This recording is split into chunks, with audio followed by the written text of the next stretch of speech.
Assalamualaikum warahmatullahi wabarakatuh.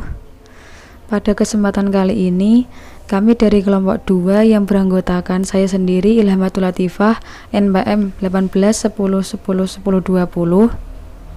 Saya Mega Intan Muslimah NPM 18 10 10 10 27. Saya Hania Puspita Ningtyas NPM 18 10 10 10 51. Perkenalkan, nama saya Miftahur Rahman NPM 18 10 10 10 59. Nama saya Muhammad Nahrul Fikri Ristanto NPM 18 10 10 10 78. Akan mempresentasikan hasil diskusi kami mengenai kebijakan pertanian di bidang kebijakan pemasaran. Agenda yang akan kita bahas kali ini yaitu yang pertama introduction atau perkenalan, selanjutnya yaitu presentation atau presentasi, dan yang ketiga adalah discussion atau diskusi.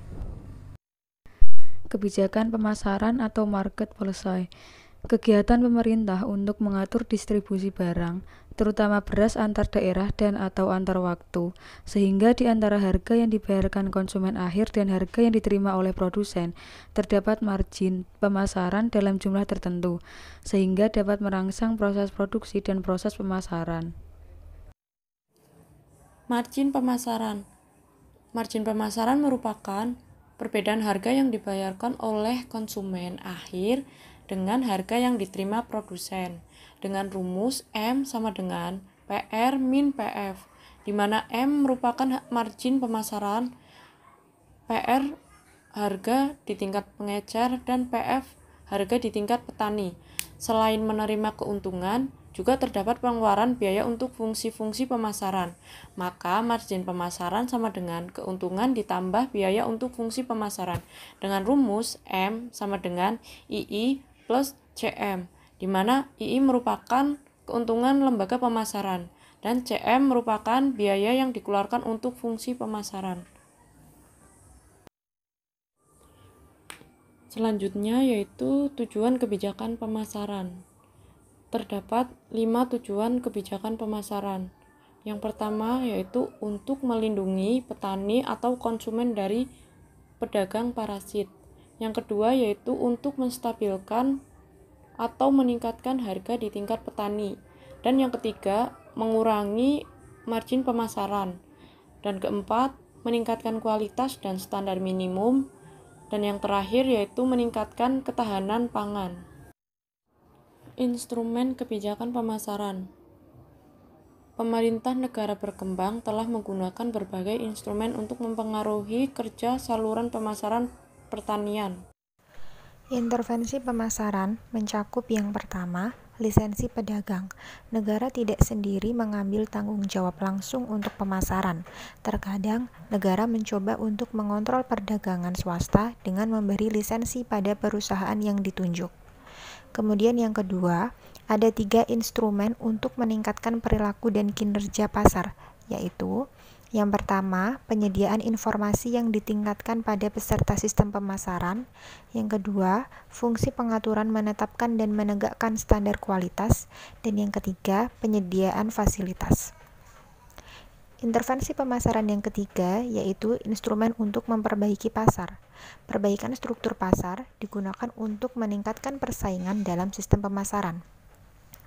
Yang keempat, ada parastatal monopoli, mencakup semua lembaga milik pemerintah yang mewakili suatu bentuk monopoli atas satu atau tahap lain dari sistem pemasaran. Yang kelima, parastatal non-monopoli, mencakup berbagai lembaga berbeda yang menyediakan satu saluran tertentu, tetapi bukan saluran eksklusif di mana penjualan hasil panen oleh petani ditransfer ke konsumen. Yang terakhir, ada koperasi petani. Koperasi penandaan biasanya ditemukan dalam hubungannya dengan satu atau beberapa sistem parastatal yang telah terdaftar. Konsep pemasaran. Aktivitas pemasaran merupakan hal yang paling penting dalam pertanian, mulai dari penyediaan sarana produksi pertanian atau subsistem input, usaha tani atau on-farm, pemasaran, dan pengolahan hasil pertanian.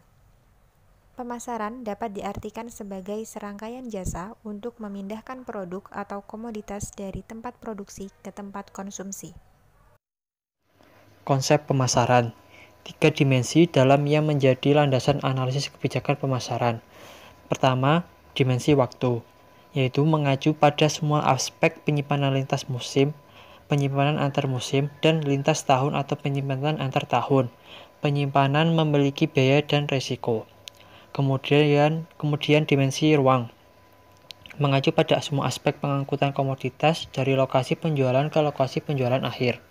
Kemudian yang terakhir, dimensi bentuk, mengacu pada semua perubahan atribut fisik komoditas antara petani dan konsumen. Tahapan sistem pemasaran. Yang pertama ada pengadaan primer, kemudian ada pengolahan, kemudian grosir, eceran, dan ekspor. Analisis kebijakan dari sistem pemasaran. Dalam hal pengumpulan dan analisis data, terdapat keterkaitan yang erat antara jenis kebijakan harga yang diterapkan dan ruang lingkup keterlibatan negara dalam jalur pemasaran. Penerapan kebijakan harga dasar dan batas atas, misalnya membutuhkan data yang tepat waktu dan akurat tentang tren jangka pendek harga produsen dan konsumen untuk lokasi perwakilan di seluruh negeri. Analisis data harga dan margin mengikuti dimensi ruang, waktu, dan bentuk sistem pemasaran. Banyak hal yang dapat dipelajari tentang fungsi sistem pemasaran dengan memeriksa tren harga dan strategi pemasaran untuk lokasi yang berbeda dan untuk tanaman yang berbeda. Jenis analisis khas yang dilakukan dengan data harga dan margin. Yang pertama, pemeriksaan tren harga musiman dan margin. Ini sesuai dengan dimensi waktu pemasaran. Yang kedua, pemeriksaan tren harga spasial dan margin. Hal ini sesuai dengan ruang redup ketegangan pemasaran. Yang ketiga, pemeriksaan margin pemasaran keseluruhan.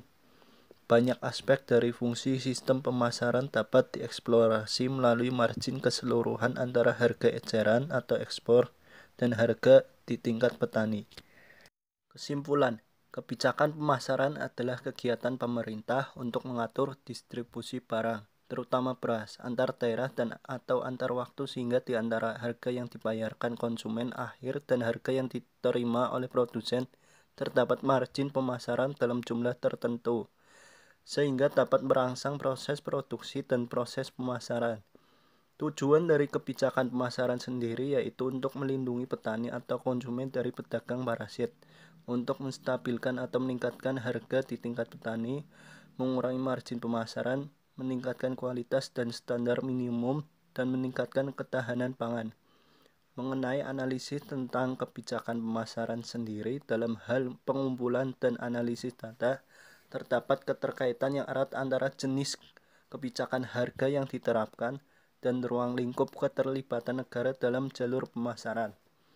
Penerapan kebijakan harga dasar dengan batas atas misalnya membutuhkan data yang tepat waktu dan akurat tentang tren jangka pendek harga produsen dan konsumen untuk lokasi perwakilan di seluruh negeri.